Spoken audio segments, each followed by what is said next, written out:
Hello pupils, I'm Teacher Grace. We have Social Studies lesson.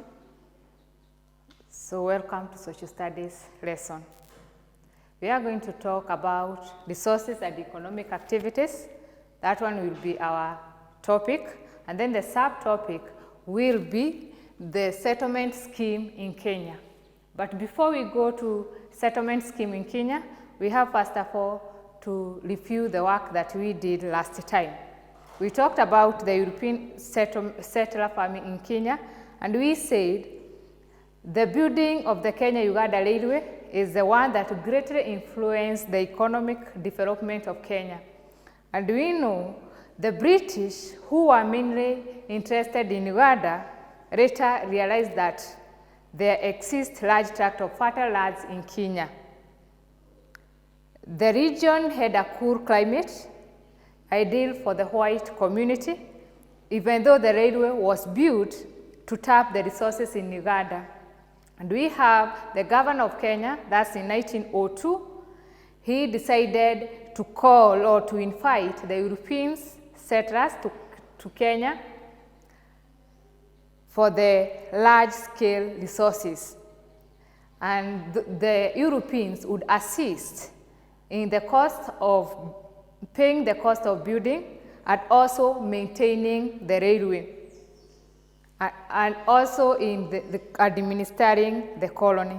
Then also we discussed about the area of European settler farming, and we said the Europeans settled in the highlands area, which had fertile land for farming. And also we said the Europeans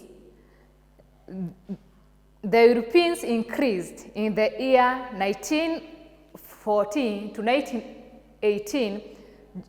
That was the time of the First World War, and they came to acquire the land of Kenya. And that's the time, now we can see the method that they were using. They were using the force for acquiring, and also they were making the Africans, and those ones who are the leaders, to sign treaties. And then we also discussed about the Renana of the Maasai, who signed the Agro-Maasai Agreement in 1904 and also 1911, whereby the Maasai were to vacate Laikipia Plateau to give room to European settlement. The British also settled in between communities that were in war. Like, for example, we have the Kipsigis and also the Abagusi. Then we also talked about the method of farming that was used by European settlers farmers. And we said in the higher cooler areas, those ones are in the highlands, they grew crops and also they kept animals. While those who settled in plains practiced animal ranching. And we have the things that the Irish settlers started introducing. And so they started introducing the Irish potatoes and also maize. Within no time, they also introduced the wheat, pyrethrum, coffee, and tea in the highlands. And also we talked about the lowlands areas. In the lowland, they grew cotton and also sisal. And those in the highlands also kept dairy animals, merino sheep, pigs, and also the poultry. And the settlers in the lowlands, they kept the beef animals in ranches, so that one in big areas. And these settlers, they owned large tracts of land and practiced large-scale farming. And we know that the Europeans had good machines that they could use for farming. And these ones were the tractors. And also they had another benefit of free labor from the Africans who were forced to work. So the Africans were forced to work. And then the Africans could also pay the taxes. And so they were paid cheaply by the Europeans. And also they introduced the fertilizers and also the pesticide on their farm. So Also, we also discussed about the effects of European settlers farming in Kenya. We said there was positive effects and also the negative effects. And we talked about the first positive effect was introduction of new crops, and those ones are the tea and also coffee in the country, which helped in improving the economy of Kenya. Then also we also talked about another positive effect. It is about the introduction of new animals such as grade cattle, sheep and pigs. And some of these animals were to improve the quality of local animals through crossbreeding. Also, we discussed about the improved infrastructures that they introduced. So they built good roads and railway lines, which were to build to connect them to the market. Then also we discussed also they introduced the industries to process the raw materials from the settler farms. These materials include wheat, tea, and also the milk. Then also we talked about there was introduction of agricultural cooperatives, and that's the time that we talked about the KPCU, that's Kenya Planters Cooperative Unions. Then also we talked about modern method of farming. They introduced, that one was positive. And also in those places, because of the cooperative that they built and also the industries, the towns grew up. Then we also have the negative effect. There was loss of fertile land. That one was negative because the Africans were to vacate the areas that were fertile, and so they were settled in one area. Then we have the congestion of African into reserves, made the African to be squatters on their own land. So we have the Africans who became squatters at that time. And in that, the Africans became poor. So it led to poverty among the Africans. And then we also have the low standard of living. Most of them became landless. Remember, the Africans have been congested in one area. So what will happen to them? They are going to become landless. They will no lands which will belong to them. Then also we have the Africans became bitter. And why did they become bitter? Remember, the good lands have already been acquired by the white settlers. So they became poor. Also, they became bitter. After becoming bitter, now they forced them to fight against the colonial government. And that's the time the Mau Mau uprising demanded the return of African land. Now we go direct to the topic of today, which is settlement scheme in Kenya.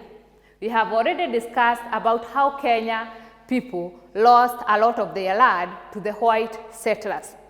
Land ownership became a major issue during the struggle for independence. Upon regaining our independence, the government set up the Ministry of Land and Settlement to streamline land ownership in the country. The ministry made efforts to settle people who are living in congested area. So we can see the land ownership now has become a problem. The white people or the white settler, they have already acquired the fertile land. Now what will happen now? Now the Africans are going out to settle in the reserves. So they will have to settle in the reserves and to become squatters. Then after that one, now the government now decided these people of ours are not going to stay like that. They are going to have now a place to settle. And the government decided now to streamline land ownership in the country. Whatever they did, they made settlement scheme. And we have now the settlement scheme that they were introduced. We have the first one. We have Mwea Tebele. We have Mwea Tebele scheme. And then we have the second one. We have Sotik. Number 3, we have Pekele.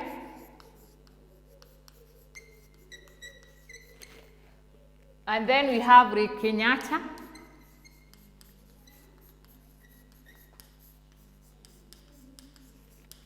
Lake Kenyatta. And then number 5, we have Ahero. Ahero. Then number 6, we have 1 acre scheme.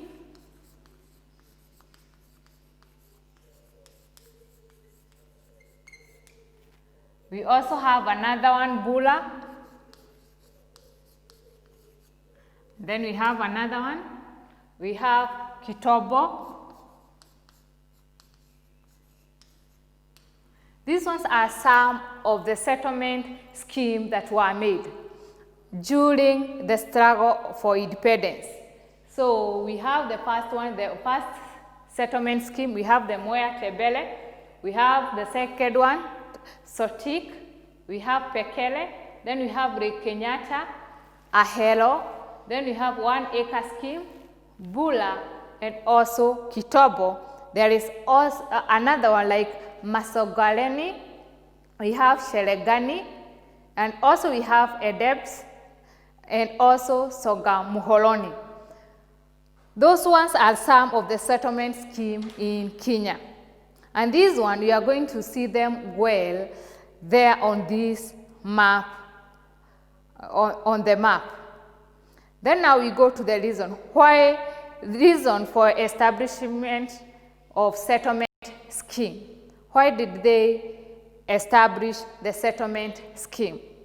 We have the first one, because of the Africans failing to have lands. So that one is because of the landless Africans. So settlement scheme were established in different parts of the country to settle landless Africans who were squatters. So the people who settled in these areas were squatters. Some settlement schemes were set up by the colonial government, while others were set up after independence. So we have Mwea settlement scheme in Kirinyaga, and also Bere district was set up in 1954 to settle families that had been displaced during the state of emergency. After independence, the government established settlement scheme to settle the landless and to ease population pressure in some districts. The government came up with a program whereby the white settlers would sell their land to the government. So the government would then sell the land cheaply to the Africans. So the government were to buy the lands from Europeans, and then after buying, they could sell to the Africans through loans scheme. Members of the Agikuyu community who had been congested in African reserves were settled in Nyandarua district in what was known as 1 million acre scheme and the Sarient scheme. Population pressure among the Abugusi made the government to resettle members of the community in Sotik settlement scheme. So Abagusi are the one who settled in this. We talked about the Sotik scheme. And then we have the Africans. They are the one who settled, not Africans, but Agikuyu. Agikuyu are the one who settled in 1 million acre scheme. Different communities in densely populated districts formed land buying cooperatives where they raised money to buy land from the white settlers. The land would then be subdivided among the members. Most of the land in Nakuru, Laikipia, Trans Nzoia, Uasin Gishu, and Nyandarua district is occupied by communities that bought the land through the buying companies. So we have these places like Trans Nzoia, Nyandarua, Laikipia, Nakuru, and also Uasin Gishu. Those people who settled there, they bought those land by forming the cooperatives, and they are the one that we are referring to them as land buying cooperatives. Some settlement schemes were to set up to increase food production in an area. Irrigation scheme such as Bula in Tana River, Kitoba in Taveta, Pekela in Baringo, and also Ahero in Kisumu were established to enable the local communities grow more food for both subsistence and commercial purposes. So we have seen the irrigation scheme was also established. And which are these places that was established? It was established in Bula, in Tana River, Kitobo in Taveta, then we have Pekela in Baringo, and also Ahero in Kisumu were established just to grow more food, which was either subsistence and also commercial purposes. And we talked about the subsistence. We said subsistence, that one is the food that is used at home. And then you have the commercial purpose. The commercial purpose are these food that we sell. And now we are going back once again to the reasons why for establishing settlement scheme. Reason for establishing the settlement scheme. Reasons for establishing the settlement scheme. 1,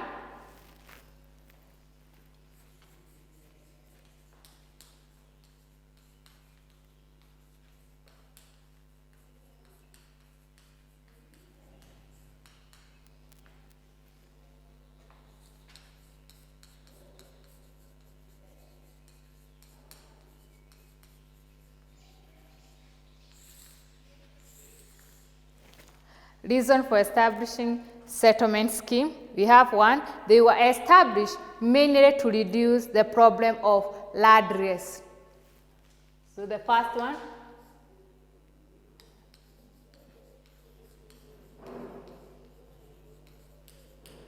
so the first reason why the establishment of the settlement scheme was to reduce the problem of landlessness. Then we have number 2, to reduce pressure on land in densely populated area. So to reduce pressure on land.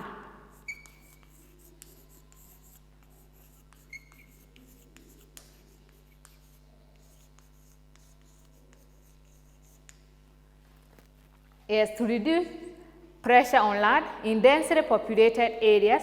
For example, people from the reserves were moved to Nyandarua in what is known as the 1 million acre scheme and also the Salient scheme. Remember also we have talked about the Abagusi who settled in the Sotik.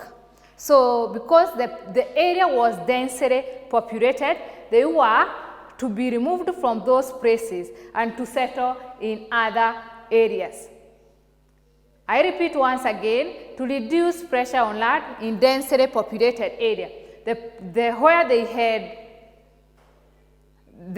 had settled, thus they had to move to other places. Like for example, you have talked of Agikoyo who settled in 1 million acre scheme and also the Salient scheme. And also you have talked about the Abagusi who settled in Sotik.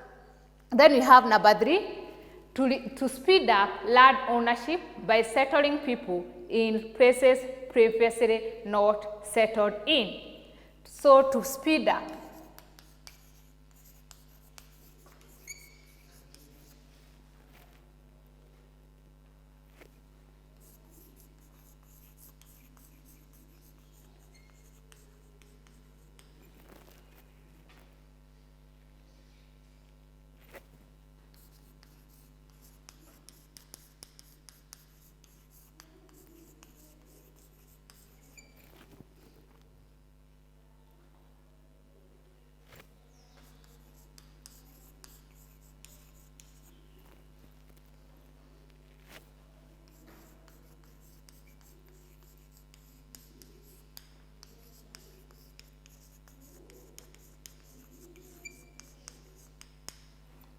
So we have the third reason, to speed up land ownership by settling people in places previously not settled in.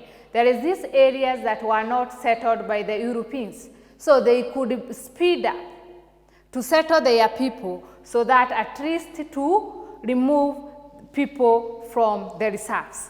Then we have number 4, to increase food production.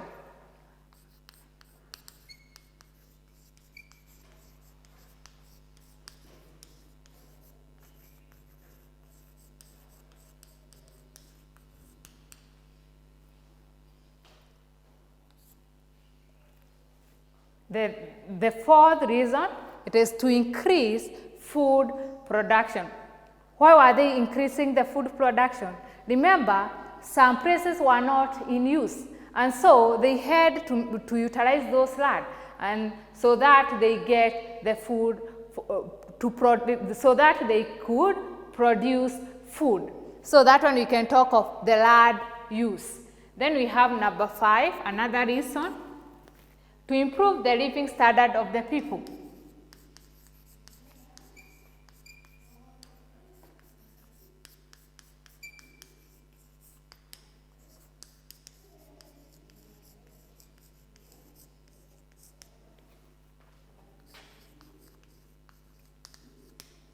So we have number 5, to improve the living standard of people.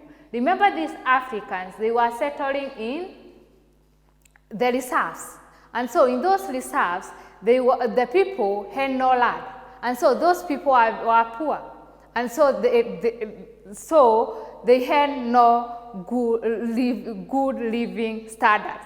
And so the people were, this government had to establish the settlement scheme so that to improve the living standard of people.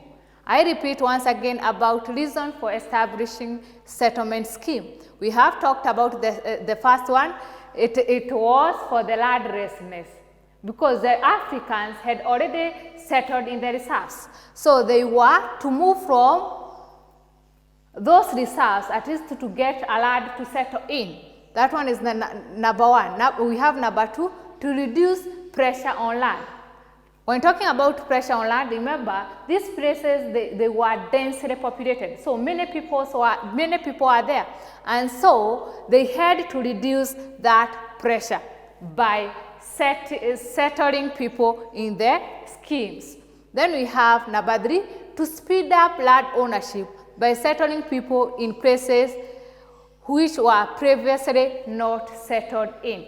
When talking about that one, remember, these people, these European, some places they had not settled in. And so the Africans could speed up, or the government could speed up to locate people in those areas so that at least they could get land to settle in. Then we have number 4, to increase food production. When talking about to increase food production, remember, these people had no land. And so these people had to give people land so that at least some land could be used.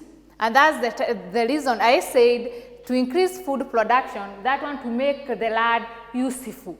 Then we have number 5, to improve the living standard of people.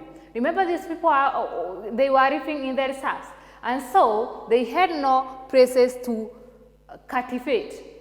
And now the people were the places where they were living, because it was densely populated, they had no land to settle in.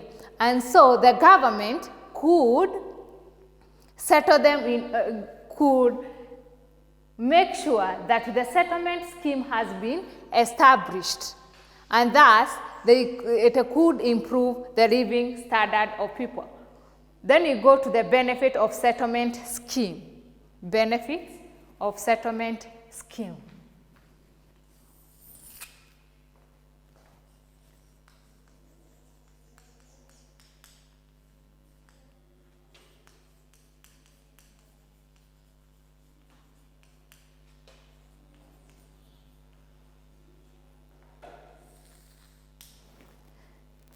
Benefits of settlement scheme.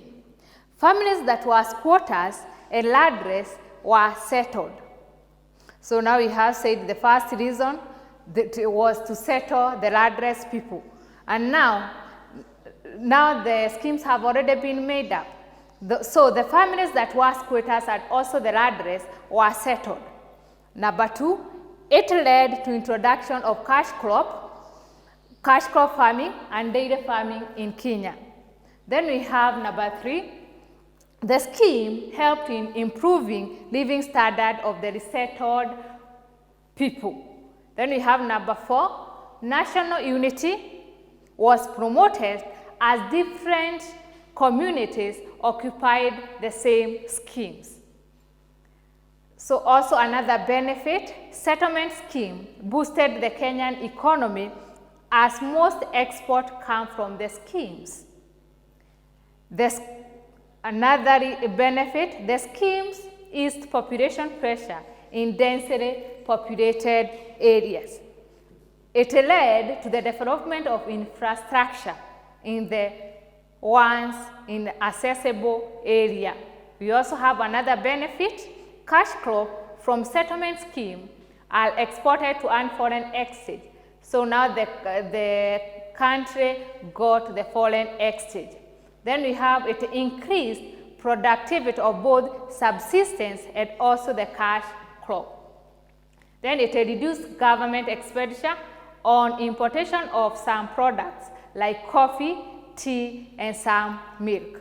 So I'm going to write the first benefit, family that was squatters and landless were settled.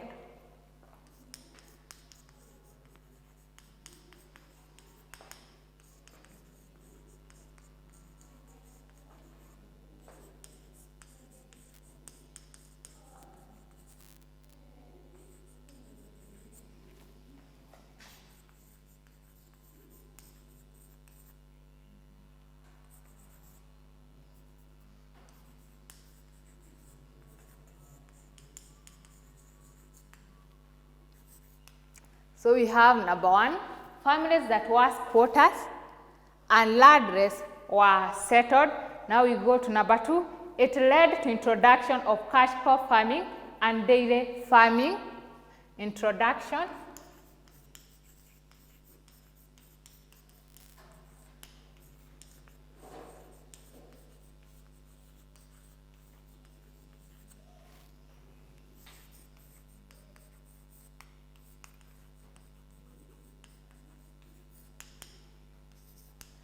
So it led to introduction of cash crops and also the dairy farming.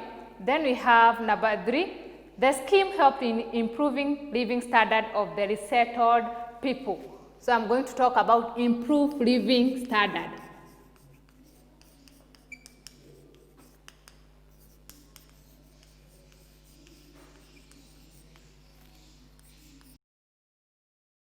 National unity was promoted as different communities occupied the same scheme.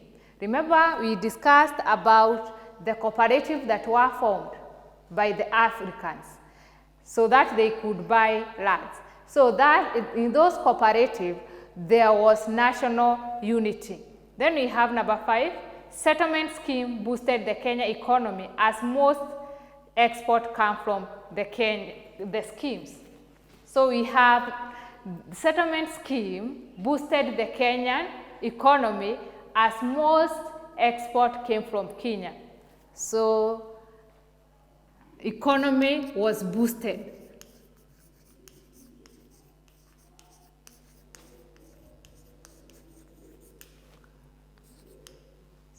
That one is the 5th benefit settlement scheme, benefit of settlement scheme. So we have the number 6, the scheme eased population pressure in densely populated area. So we can talk of reduced population pressure.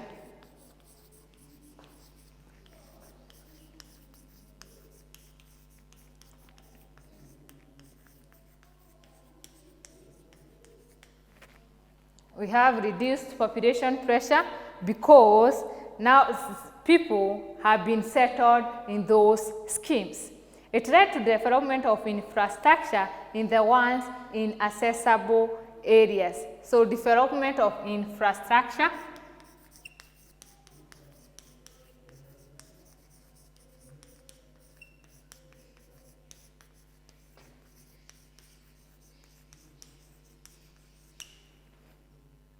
there was development of infrastructure. Then also we have another one.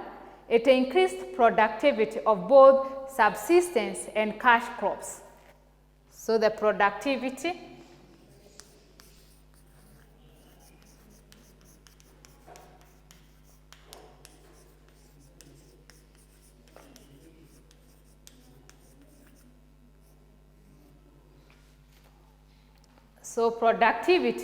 was increased for both subsistence and also the cash crop.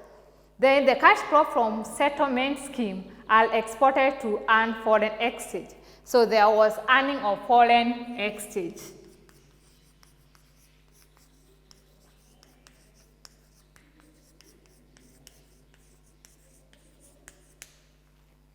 We have earning of foreign exchange. Then also it reduced government expenditure on importation of some products like coffee, tea, and some milk products. Now the government could not import. Now they are exporting, and thus they could earn the foreign exchange. Then now we go to problem facing the settlement scheme. We have already discussed about the reason for establishing settlement scheme, and then we have talked about settling people because of landlessness, then also to reduce pressure on land, and also we have also talked about to speed up land ownership by settling people in those areas. Then also we have discussed about the benefit of settlement schemes, and we have said families that were squatters, now they had land to settle in. Then we have talked about introduction of cash crops and also the dairy farming. Then also we have talked about improving the living standard, and then we have the national unity was created, and that's because of the cooperative that were formed. Then we have economy was boosted, and now we have also talked about earning the foreign exchange, and now we have seen that now the government has reduced the expenditure on importation. Now we go to the problem facing the settlement scheme. Problem.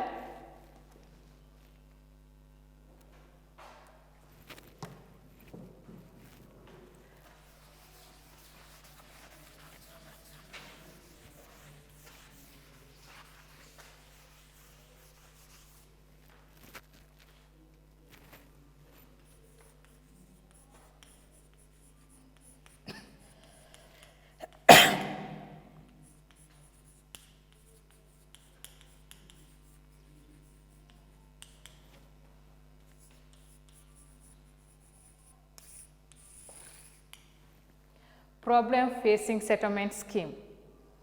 The first one, land ownership disputes. Remember now, these Africans, they have got land now. And then, now the government want to settle their people there. So what will happen? They will now start now having the disputes. So the first problem, land ownership disputes. Then we have land fragmentation as a result of many family members subdividing the land into very small and economic pieces. Then we have number 3, another problem, lack of adequate capital to improve the farming activities. Then we have number 4, poor transport network, which lead to huge losses as the produce is delayed to get to the market. Then we have another problem, inadequate social amenities in the schemes. Then we also have another one, overcultivation in densely populated settlement scheme. Then the last one, we have non-commitment by the government to buy the farmers' produce, resulting in losses. So I start with the first one, land fragmentation.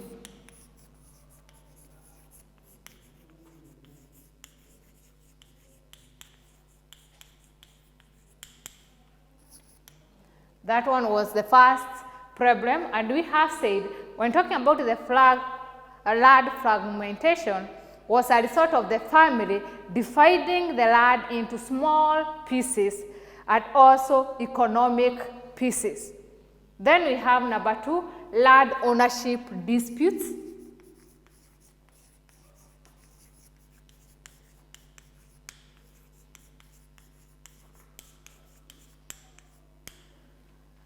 Land ownership disputes. Remember, these people, everybody want to have the land. So they want to own the land. So what will happen? They will have the disputes. Then lack of adequate capital to improve the farming activities.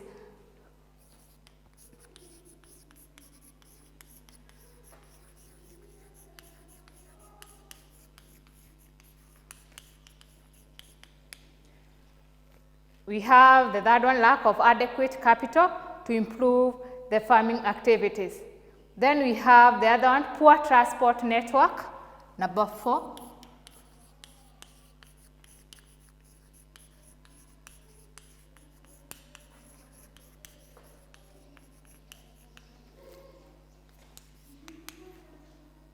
Poor transport network, which lead to huge losses as the produce was delayed to get to the market. Then we have the other one, inadequate social amenities.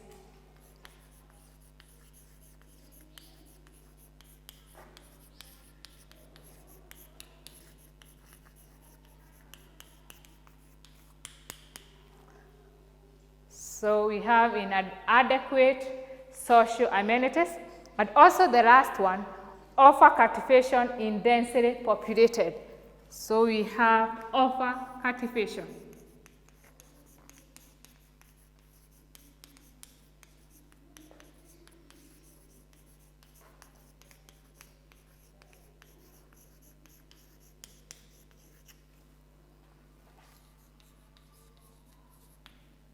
Over cultivation in densely populated.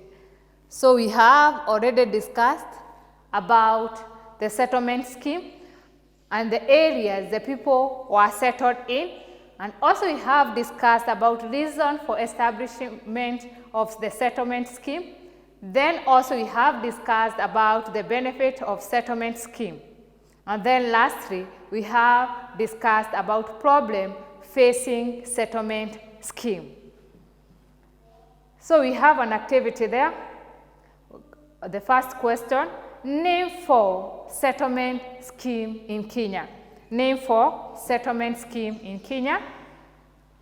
Lana, I know you have already answered. So the settlement scheme in Kenya, we talked about Mwea Tebele scheme. Then also we have talked about Sotik. We have talked about Lake Kenyatta. We have talked about Ahelo. We have talked about 1 acre scheme, and also we have talked about Bula. So those ones are the settlement scheme. Then another question, 3 benefits of establishment settlement scheme in Kenya. So explain 3 benefits of establishment settlement scheme in Kenya. We have, Lana, I know you have already answered. The first benefit of settlement scheme, we have talked about family that was squatters and landless were settled. Then we have introduction of cash crop and dairy farming. Then we have talked about improving living standard. Then national unity was created. Then we have economic was boosted. And then we have reduced population pressure. Then we have another question, explain 4 problems facing settlement in Kenya. Explain 4 problems facing settlement in Kenya. Lana, I know you have already answered. We have the problem facing the settlement scheme in Kenya. We have talked about the first one, land fragmentation. Then we have the second one, land ownership disputes. Then we have lack of adequate capital. Then poor transport network. Then we have inadequate social amenities. Then the last one we have discussed about over-cultivation in densely populated area. Now, Lana, that marks the end of our lesson today. and goodbye till next time.